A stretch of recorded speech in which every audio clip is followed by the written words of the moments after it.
How did you get into this? Well, before I became a follower of the Honorable Elijah Muhammad, I was in really, I really was in bad shape. And I know, and this is one of the reasons why I have such strong faith in Mr. Muhammad. I know what he has done for me. Not only me, hundreds of thousands of others just like me. Well, what kind of bad shape were you in? Well, I was a typical Negro Christian, which means I got drunk, I lived in nightclubs, gambled.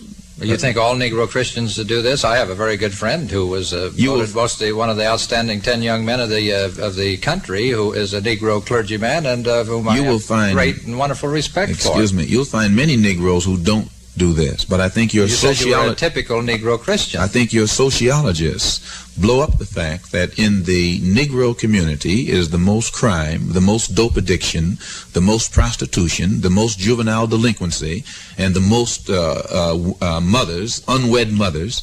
And this is a curse in our particular society.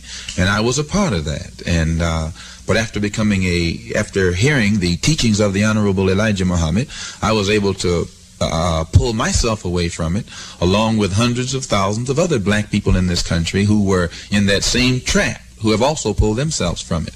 Is it true that you have a prison record? Definitely. I was in prison for 7 years. It was in prison that I first heard the teachings of the Honorable Elijah Muhammad. And I might add this, that the first year that I was in prison didn't rehabilitate me in any way, shape, or form. The prisons aren't set up to rehabilitate Negroes. They're set up to perpetuate the criminal tendencies of Negroes. And it was only after all of the penologists and sociologists had failed, Mr. Muhammad goes into the prisons and takes men like me and others and is able to straighten them out just by teaching them the truth and restoring their racial consciousness, racial pride, and racial dignity.